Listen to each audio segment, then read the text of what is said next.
Okay, everybody. Coach is ready. Reminder: there was a lot of background noise when I first called in, so if you're got other people in the room or whatever, please mute your phone so the audio is good for everyone. I'll let Coach go ahead and do a quick review from his film of Sunday night, and then we'll take your Iowa questions. I thought that it was exactly like we discussed after the game. I thought our toughness was exceptional. Thought we played really hard, competed. Thought we did a great job on the backboard against a really good rebounding team. Thought that we, did a good job of taking care of the ball. Thought we had better offense in the second half than maybe what I thought right after the game. Thought our offense in the first half was bad from an execution standpoint in terms of the ball sticking too much. That really showed up in the first half. The second half we were a little bit better. Obviously shot a lot of free throws, or a lot of free throws shot by both teams in the second half. I thought it was a game that was very difficult to get a rhythm and flow for either team. For whatever reason, not a lot of free throw attempts in the first half, several by both teams in the second half. So if you're a player, it's hard to get in a rhythm or flow. It was just kind of one of those games, but thought our effort was plenty good enough to win the basketball game. I just thought the difference was their quality of shot was better than ours, and we've got to execute better. The ball can't stick quite as much. We've got to move the ball better than what we did. Obviously, we head to Iowa City here today, and they played a terrific game. I watched it yesterday in their most recent game at Nebraska, where they shot it really well, executed well, thought they played hard. They've got great size, starting a 6'6" 2 guard, a 6'9" 3, a 6'9" 4, and a 7'1" 5. And then they got guys that come off the bench that continue to play those positions at the same size. So very, very big. Reminds me a little bit of Purdue in that regard. So that's going to be a challenge for sure, their size and just their overall length. I anticipate it being another very physical game. They're great on the backboard. In fact, they're number one in the league now statistically after their game against Nebraska on the offensive glass. So we're going to have to get the job done there as well. Questions? John, it's Jeremy. You mentioned the size, and what worked against Purdue that maybe could work going into this game? Or are they kind of different with their size? Obviously Purdue has the two 7-footers. Adam Woodbury's 7'1". Olashany comes off the bench at 6'10", but plays even bigger than that. He's 2 years ago, he about broke the indoor record for shot blocks against us 2 years ago. So you got to attack him and Woodbury with some type of intelligence and purpose. They are a good shot blocking team. Their size around the basket is impressive. I don't know other than we've got to execute better. The ball's got to move better. Got to take advantage of opportunities in transition. It is what it is. You got to move them around a little bit and try to stir them as best you can.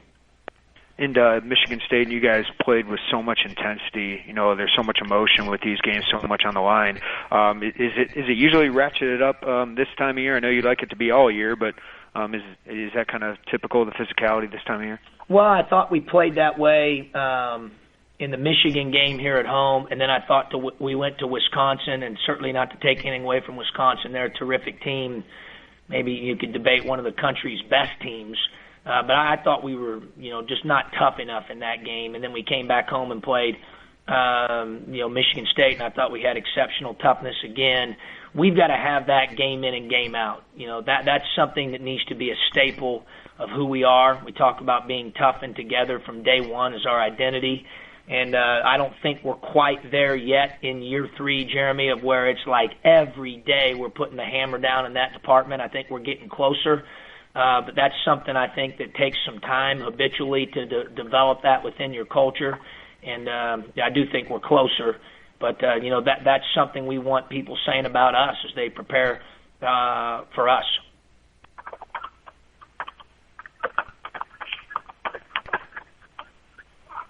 Coach, it's Brian. John Smark, you mentioned the other night that I think you used the word connected. You guys were not as connected offensively as you would like to see. What are some of the things that would make that connection stronger?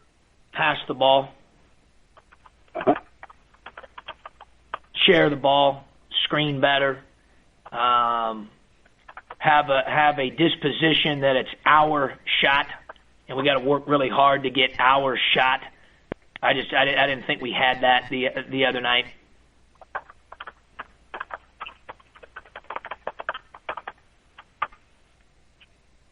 Coach, it's Brian Moline. I know that the shooting wasn't where it needed to be the other night, but looking at some of the numbers in conference play, Illinois 13th out of 14th team in 2-point field goal percentage.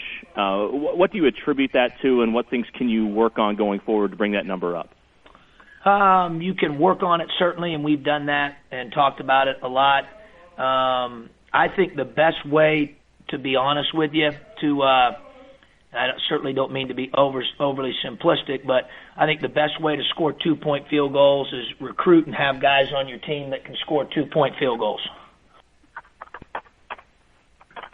I think you can get better to a degree, for sure, but I think size is the best way to be a good 2-point field goal defense team, and I think size is the best way to be a good 2-point field goal offense team. Now, some guys have gifts, like Malcolm Hill has a great gift in the 2-point area, as well as the other areas of the floor. He's a gifted scorer.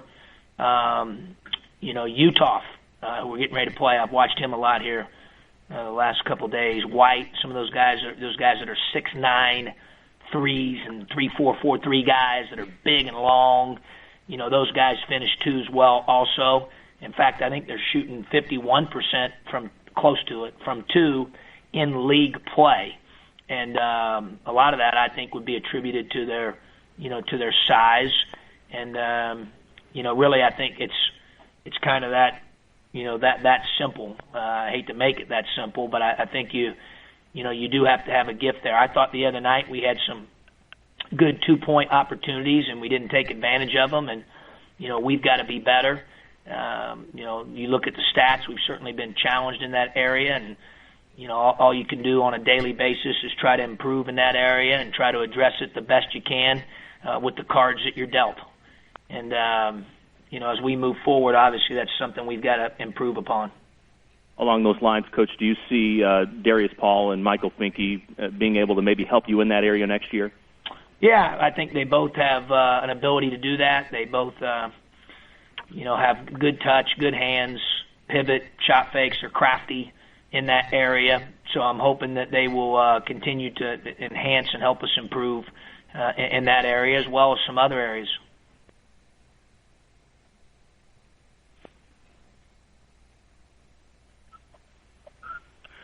John, it's Jeremy again. Peter Jock has kind of been an X factor for them. What have you seen from his development, what you've seen on film since the last time he played?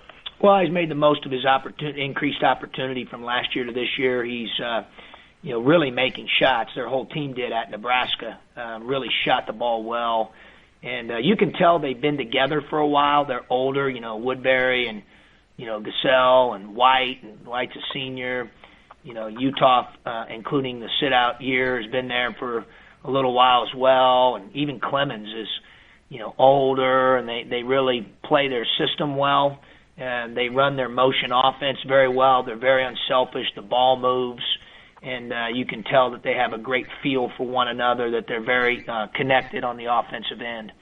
So, Jock is a guy that I think with that increased opportunity has certainly made the most of it. And, obviously you prepare for them. You certainly fear his shot-making ability. Anything else? Thanks, guys. Be safe. Thanks, Coach. Thanks, Coach.